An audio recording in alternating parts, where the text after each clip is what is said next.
and welcome to AMC Movie Talk for movie fans. I'm your host, Erin Darling, and thanks for watching the show where we give you the latest movie news along with insight into what it all means. Joining us today, as always, we have our editor-in-chief, John Campia. Greetings and salutations, everybody. Welcome to the show. Fear not, children. Daddy is home. Yeah, I was not on the show yesterday. I was a little bit under the weather. Thank you so much to Chris Lee and Amy Rose for holding down the fort. But it's good to be back. How you doing, Erin? I am fantastic. Excellent. And also joining us today, we have the director of The Death of Superman Lives, What Happened, and great friend of the show, Jon Schnepp. Hey, how are you guys doing? It's great to be here. I'm very happy to be back. What's going on?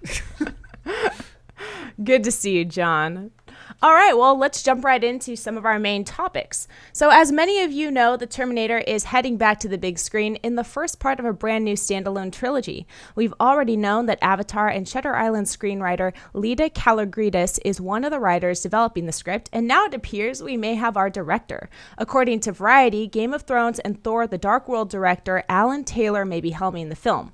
The new Terminator movie hits AMC theaters on June 26, 2015. So, John, what do you think about Alan Taylor directing this new movie? I think this is great. I really do. I think, okay, first of all, the work he's done now, he didn't do every single episode of Thor: The Dark World, but the episodes that he directed were all really good. He knows what he's doing. And from all reports and everything that I've seen from Thor: The Dark World, everything looks great. This is a guy who has experience with large-scale sci-fi action, which obviously is something that the new Terminator is going to be. He has great experience in in-depth storytelling and narrative coming from Game of Thrones, which we'd like to see in a Terminator film as well. Look, overall, I'm still not real sure how I feel about the new Terminator films and that they're doing them at all. We still don't really know. We're getting mixed messages from them as far as, okay, is this kind of a reboot or kind of a sequel or a requel or a pre-boot or whatever? I'm not really sure what this film is going to be, and a lot will depend on what their philosophy is and how they're going to approach it. But adding a guy like Alan to this, I think this is a really good move. Schnepp, what do you think? I love that pre-boot. I think that's the first time I've heard that one. I think it's a cool choice. I mean, the episodes that he's done for Game of Thrones are great. I mean, you know, sometimes it's hard to tell like when the one director steps in and steps out with Game of Thrones because it's such a well-produced and well-written series. You shouldn't have that director did that one because it's totally different than the rest of them. So they all kind of meld in together. But he's done so many of them. He is a really good director, and you could see his flavor in Thor: The Dark World, even in the trailers, which I'm sure they put that together. Like some of the shot compositions and whatnot on Asgard are a little Game of Thrones-y to me. So. Especially knowing that Alan Taylor directed it, I'm not expecting this new Terminator to take place in the Dark Ages with a bunch of castles and different clubs of robots fighting each other. You know, but yeah, I think it's a great choice. I'm sure he'll do an amazing job as a director. We just have to make sure it's written by someone amazing and that the story makes sense. So. All right. Great. I like this idea. I think it could be very cool. But our next story is an idea I don't know how I feel about yet. The first official trailer for the upcoming Robocop reboot just hit the web. The year is 2028, and the multinational conglomerate Omnicorp is at the center of robot technology. Their drones are winning American wars around the globe, and now they want to bring this technology to the home front. Alex Murphy, played by Joel Kinnaman, is a loving husband, father, and good cop doing his best to stem the tide of crime and corruption in Detroit. After he is critically injured in the line of duty, Omnicorp utilizes their remarkable science of robotics to save Alex's life. He returns to the streets of his beloved city with his amazing new abilities, but this time with issues a regular man has never had to face before. Robocop hits AMC theaters on February 7th. So, Schnepp, what do you think of this trailer? If Robocop or Robo make it stop? Well, I'll say issues that a regular man has never had to face before. PG-13 is what it feels like. You know what? It felt like I was just rewatching the original RoboCop movie, but without the brutality or the humor that what made RoboCop the movie that it still is a classic. It has to have that edge. It has to have that humor, that dark humor. And I didn't see that in this film. I didn't see it in the trailer. It just seemed like a straight up action remake with all the same beats, even the same tagline that RoboCop says at the very end. He looks cool in the black outfit with the red eye laser, thing. It's all. He looks cool. I'm sure the action scenes are gonna be great, and he's fighting a bunch of robot versions of himself, which to me is super lame. So when I saw that, I was like, oh, that's how they get away with not having to show gore or anything. He's just gonna blow up a bunch of other robots. Boring. So. The acting, Sam Jackson's always awesome. I don't know. I mean, Gary Oldman's great. Mm-hmm. It left me was kind of inert. I was like, oh, after hearing about this RoboCop remake for all these years and it got delayed by a whole year, it just kind of showed up online. I saw it while I was like just checking the internet, and a friend of mine had posted. I was like, oh, that's weird. I'll watch it. And it was just sort of like I watched it with no excitement, and then I was like, okay, so that's the trailer. So I was pretty bummed out about the first trailer of RoboCop. That's my feeling. Well, the funny thing here is I don't think there's anybody, or look, I've been as pessimistic about this new RoboCop as anybody. Like, I haven't liked the idea, didn't like the suit design. I did like that they shot at my hometown of Hamilton, Ontario. That's pretty cool. But I mean, I've been really pessimistic. But I'm gonna tell you straight up, I saw the trailer today, and I liked it. Color me surprised. I liked it. I thought it was fun. And I don't want to get drawn into this trap of I'm going to analyze, and I'm not saying you were doing this, Schnepp. I'm just saying I've heard some people doing this. I'm going to analyze every frame of this in comparison to the original RoboCop. Look, this is a remake. Like, we shouldn't be looking for it to, okay, if it's going to be called RoboCop, it's got to have this, and it's got to have this, and it's got to have this. No, it doesn't. It needs to be a good movie. And I tried to, when I saw the trailer, before I started watching it, because of how pessimistic I've been about it, I said to myself, okay, I'm going to take all my expectations and everything I know about RoboCop, and I'm just going to put it aside for a second. Now just watch this trailer as a trailer. And I did, and I went, I thought it was fun. I thought it looked pretty cool. I don't think it being PG-13 is going to have any effect on it whatsoever. I know a lot of people who are smarter than me that disagree, but I think it looks pretty sharp, and I think it sounds pretty good. Aaron, you saw it for the first time this morning. What did you think? I agree with Schnepp, to be honest with you. I love this cast. I think it could be a great movie, but when I saw that trailer, I didn't get excited. I was more excited to watch the fan trailer of Batman versus Superman. It's a good fan trailer. It's a really good fan trailer. Then after I saw this RoboCop trailer, and I don't think that should be my reaction. I should see the trailer and want to see more, but I kind of don't. I do. Well, listen, folks, we've come to that part of the show for buy or sell. Listen, we've got a whole bunch of other items in the world of movie news. Erin's got a few of them pulled out right now. She's going to run them down, and then Schnepp and I are simply going to say whether we buy it or sell it. So, Erin, what do we got? It looks like Dwayne "The Rock" Johnson and Mick G are going to be bringing us a movie version of the 1980s TV series The Fall Guy. The original series ran for 5 seasons and starred Lee Majors as a Hollywood stuntman who also worked as a bounty hunter. John, buy or sell a Fall Guy movie? I'm going to buy it. I actually am. I think this sounds like a perfect kind of vehicle for The Rock. And actually, I think this sounds like a perfect kind of movie for McGee as well. I remember when I was really, really young. I was a little kid, but I remember watching some of the reruns of the Lee Majors Fall Guy. Guy who's a Hollywood stuntman by day, so they always had cool opening to the shows, showing him doing new stunts for some, fictitious movie. And then he's a bounty hunter going after bad guys. That's The Rock right there. That is a perfect vehicle for The Rock. So for me, it's a buy. What do you think, Schnepp?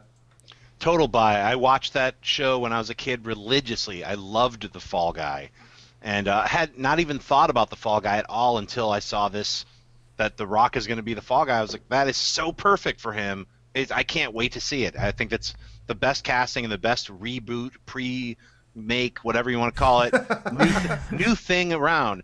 And so I full on buy. Can't wait to see it. All right. We have to think of a term that has to do with when you bring a TV show to the big screen. A showquel. A showquel. I like that.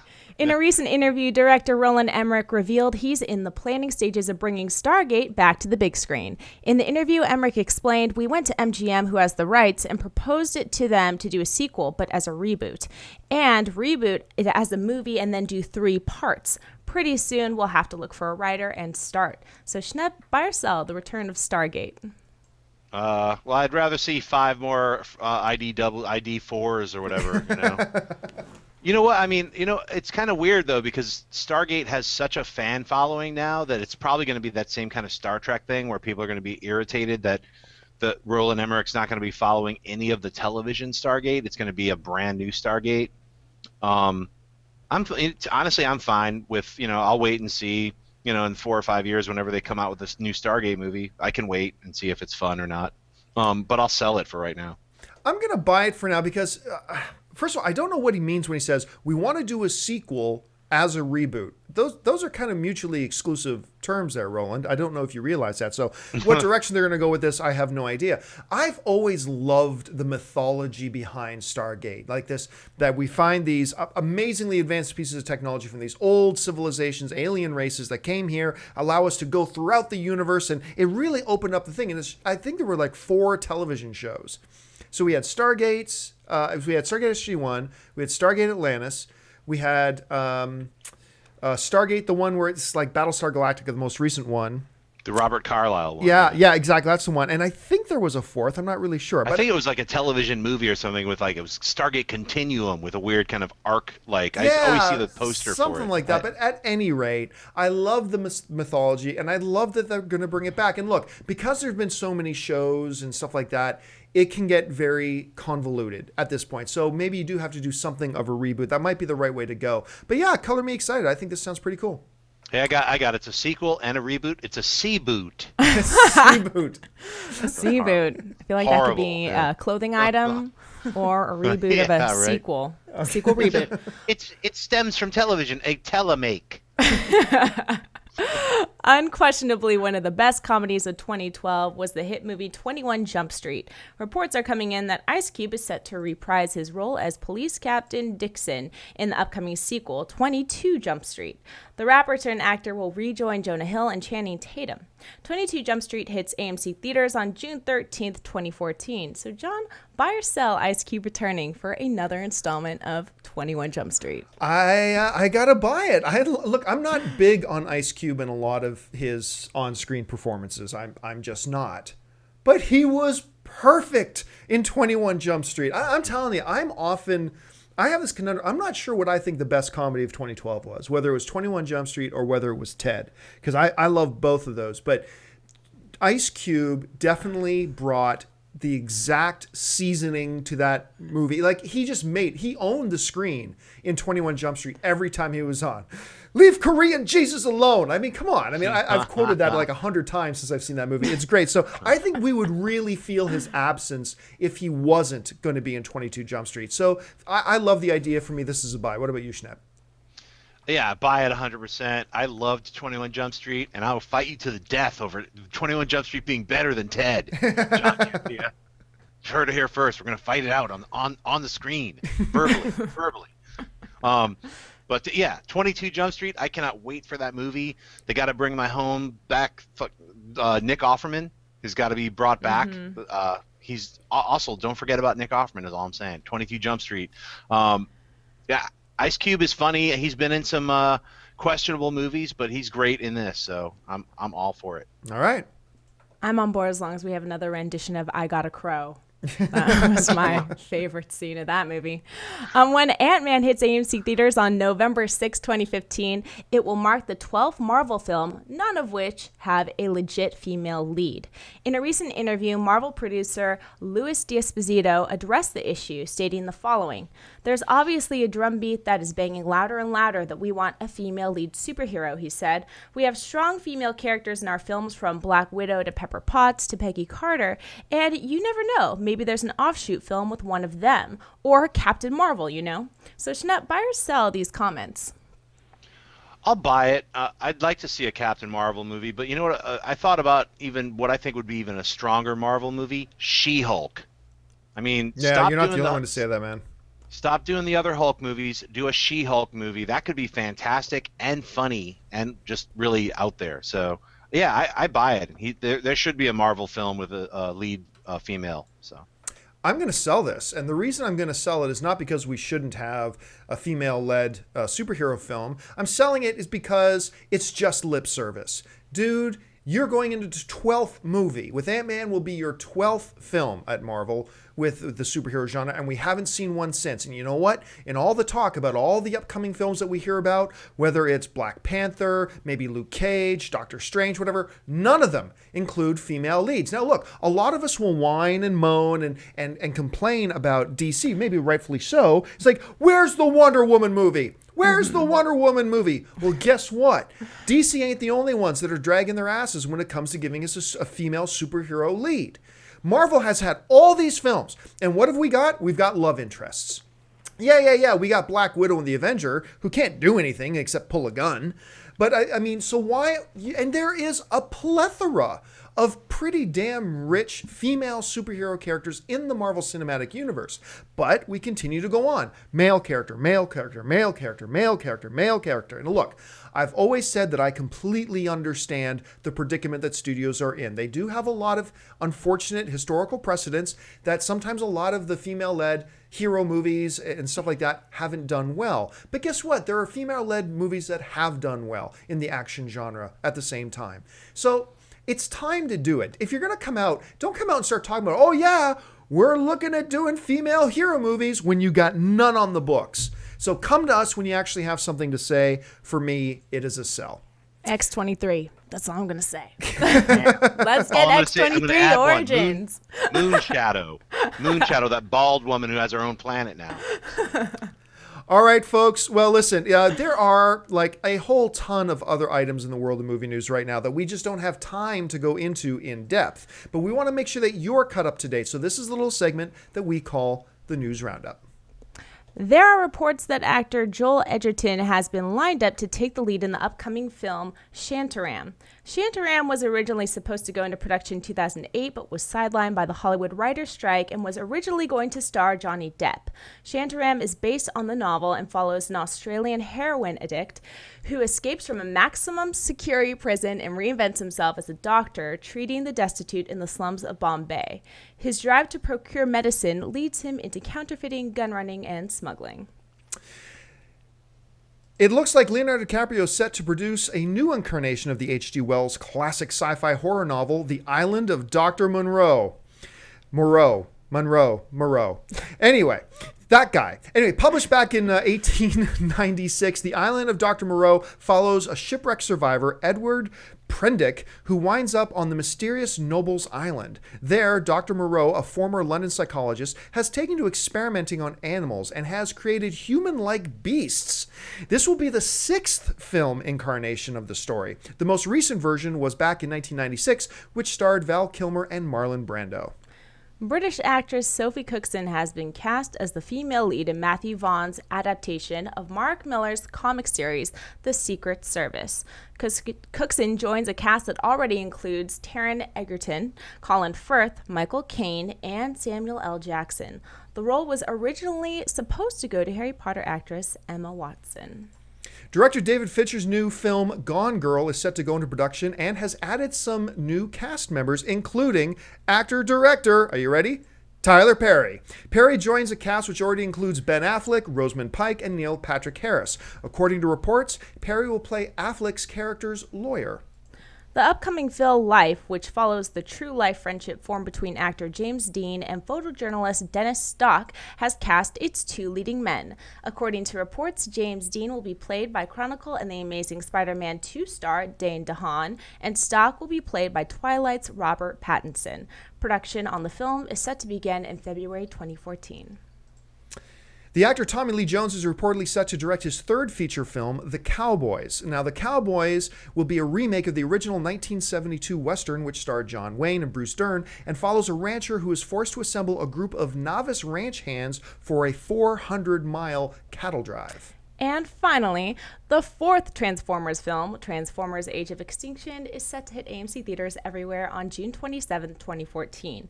One of the stars of the film, Kelsey Grammer, was recently interviewed and gave a few details about his character in the film called Harold Attinger, saying the following: "He's a no-nonsense guy. He's lived his life in the shadows for 30 years in the service of this country, and he likes to be unremarkable yet very efficient."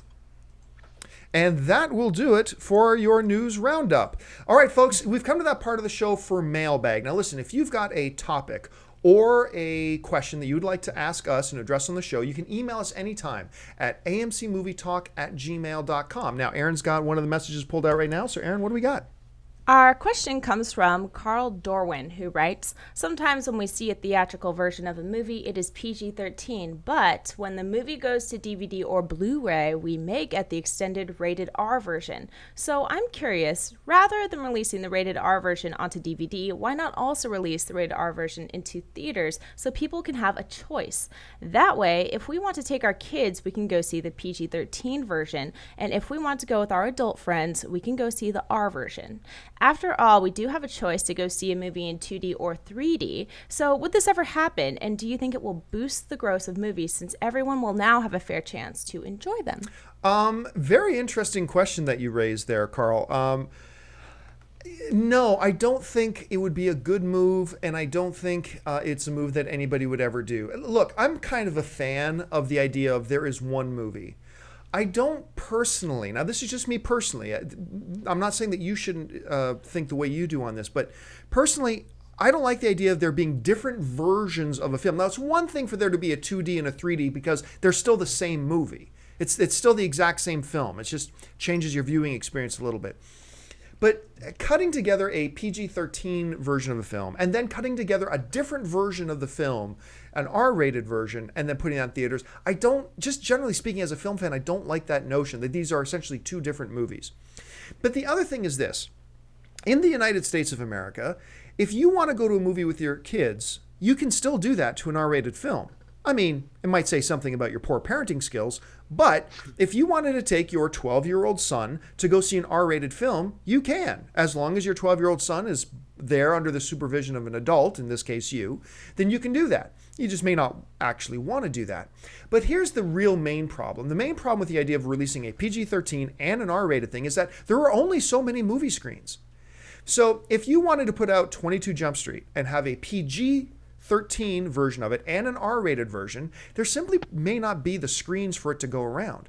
And on top of that, if you were to put out 21 Jump Street, you're not going to get twice as many people going to see it.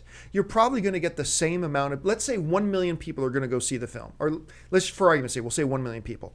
It's not, if you put out a PG-13 and an R-rated, that number is not suddenly going to jump to 2 million. It's maybe going to jump to maybe 1.1 million. But now you're putting it in twice as many screens and you're cutting in half the amount of people that are seeing each showing. Financially, it doesn't make sense. It doesn't make sense for the studios. And as a film fan, I don't like the idea of there being two different versions of a film. Anyway, Schnepp, how do you see this? Well, I agree with many of your points, but also let's flip it a little bit. Let's say this could be the way. I mean, studios have forever, since DVD came out, have been double dipping the buyers. They would come out with a version, then they would come out with a version like 3 years later with deleted scenes, and they would come out with another version that was recut by the director's cut. So there's a versions of those kinds of films, more than 10, more than 100, thousands of films have been recut by their directors or their producers to be expanded upon, added scenes, alternate endings, and that's just always been kind of a DVD and now Blu-ray kind of thing. Like, hey, if you like seeing this movie and you want to own it, here's some different versions of this film. What we've seen in the last few years, especially with films recently, like I'll use World War Z as an example. Now, like World War Z is online and you buy the unrated version. So that's all you see. Spring Breakers, the unrated version. There's all these different films that are like come out with either a PG-13 or an R, and then they come out unrated on a pay-per-view and on Blu-ray. So I'm going to say why not just release both versions, and that way films like Wolverine aren't going to get neutered, which I thought it was a kind of watching a neutered experience when I saw the Wolverine. It could have been better. Not with just gore, and I'm not just saying just adding blood makes a movie better, but being PG-13 kind of puts blinders on the filmmaker. They have this, now you can only do this, and don't look over here and don't look over there because you can't do that. I think it limits the creative process of letting a film be what it's supposed to be. If you do make a PG-13 and an R-rated version and release one, it's digital now, so you can alternate every day. It could be more confusing. It could set up a whole new set of horrible nightmares, but look at it as like a variant comic book cover. Here's the PG-13 version, but we also have the R-rated version. If you really want to see that, that's at 10 o'clock. So I don't know. I say studios should try it and see what happens. I think you're right though. I think this whole idea, like in principle, it sounds nice. Hey, let's have this version out and this version out. But in the practical real world, I think you used the right word, Schnepp. It would be a nightmare. It would cause a lot of confusion. And if you put it on two separate screens, let's say like you have a film like 22 Jump Street coming out, okay? And at your local 8-theater Cineplex, it's going to take up 2 screens because it's going to be popular. Well, now you got to put it on 4 screens or 3 screens or whatever. Now you're adding more screens, which means other movies that other people may want to see are being pushed out of the theater sooner because we're taking up multiple screens. And the idea of, okay, the 7 o'clock show will be the PG-13, the 9 o'clock show will be the R, and the 11:15 will be PG-13.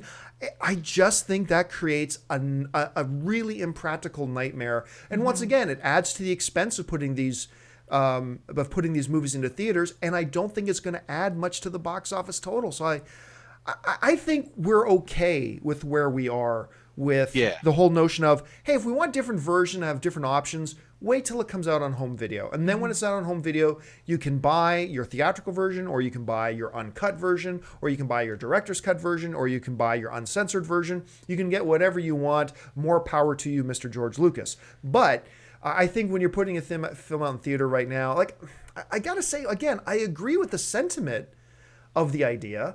I just don't think it works out practically. That's just my thought on it. And Aaron, what do you think? I don't agree with the sentiment of this idea because the version of the film I want to see is the version that the filmmakers wanted to create. That's the version I'm interested in as a consumer. And I'm also more interested in having options when I go to a movie theater so I can choose whatever type of film I want to see. And that if it's PG or if it's PG-13 or R, I mean, my decision process will allow me to choose what type of movie, but I don't think that I want to see multiple versions of the exact same movie to cater to who I'm with or what I want to see. If I really want to see the R version of World War Z, I will find a way to see it, whether it's in theaters or not. So there's that.